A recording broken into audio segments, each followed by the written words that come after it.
Welcome to A1 TV Telugu news. నేను భువన. Details చూద్దాం. జగన్ ప్రభుత్వ హయాంలోనే రాయలసీమ లిఫ్ట్ పనులు నిలిచిపోయాయని ఎమ్మెల్యే భూమా అఖిలప్రియ ఆగ్రహం వ్యక్తం చేశారు. రాష్ట్రంలోని ప్రాజెక్టులపై అసెంబ్లీలో జరిగిన చర్చల్లో ఆమె మాట్లాడారు.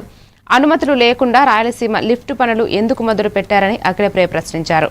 మట్టి పనుల పేరుతో దాదాపు 800 కోట్లు దోచుకున్నారని ఆరోపించారు. రాయలసీమకు అన్యాయం చేసింది జగనేనని అఖిలప్రియ వ్యాఖ్యానించారు. పెద్దిరెడ్డి కంపెనీకి జగన్ పాలమూరు రంగారెడ్డి టెండర్లు ఇప్పించారని భూమా అఖిలప్రియ తెలిపారు.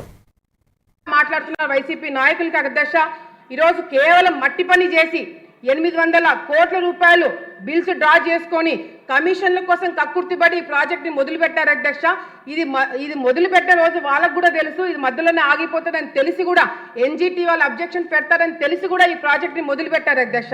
ఈ రోజు అధ్యక్ష మే 5వ తారీఖు 2020లో ఈ ప్రాజెక్ట్ ని మొదలు పెట్టిన వీళ్ళు మరి కేసీఆర్ గవర్నమెంట్ అప్పట్లో ఉన్న వాళ్ళు, తెలంగాణ వాళ్ళు కూడా దీని గురించి మాట్లాడలేదు అధ్యక్ష. మరి అప్పట్లో ఉన్న జగన్మోహన్ రెడ్డి గారి మంత్రులు వాళ్ళు వీళ్ళు ఒకరిళ్ళ కాడికి ఒకరు పోయినారు అధ్యక్ష. దీని గురించి ఎక్కడ టాపిక్ రాలేదు అధ్యక్ష. ఎప్పుడైతే ఎన్జిటికి వీళ్ళే కంప్లైంట్ ఇచ్చి 800 కోట్ల రూపాయలు డ్రా చేసుకున్న తర్వాత ఎన్జిటికి కంప్లైంట్ ఇస్తారు అధ్యక్ష. అక్కడితో వాళ్ళు ప్రాజెక్టు పూర్తి ఆపేస్తారు అధ్యక్ష. ఒక చిన్న ఉదాహరణ చెప్పి పూర్తి చేస్తాను అధ్యక్ష. ఈరోజు జగన్మోహన్ రెడ్డి గారి మెంటాలిటీ కావచ్చు, వాళ్ళ వైసీపీ నాయకుల మెంటాలిటీ తెలియజేయడానికి ఒక చిన్న ఉదాహరణ చెప్పి క్లోజ్ చేస్తాను అధ్యక్ష.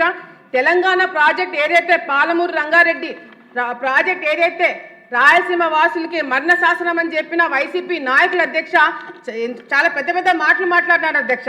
కానీ జగన్మోహన్ రెడ్డి గారు ఏదైతే రాయలసీమకి ఈ ప్రాజెక్ట్ వస్తే అన్యాయం జరుగుతుందని చెప్పిన మాట్లాడిన జగన్మోహన్ రెడ్డి గారు అదే తెలంగాణలో పిఎల్ఆర్ కంపెనీ ద్వారా టెండర్లు వేయించి ఆ టెండర్లు వాళ్ళకి వచ్చేటట్టు చేశారు అధ్యక్ష. ఈ పిఎల్ఆర్ కంపెనీ ఎవరిది అధ్యక్ష? పెద్దిరెడ్డి రామచంద్రరెడ్డి ఈ కంపెనీ ద్వారా వీళ్ళు తెలంగాణలో పనులు వీళ్ళే చేపిస్తారు అధ్యక్ష. రాయలసీమ దగ్గరకు వచ్చే కాలకి రాయలసీమకి అన్యాయం జరుగుతుందని చెప్పి వీళ్ళే మాట్లాడతారు అధ్యక్ష. ఈరోజు రాయలసీమకి అన్యాయం చేశారంటే రాయలసీమ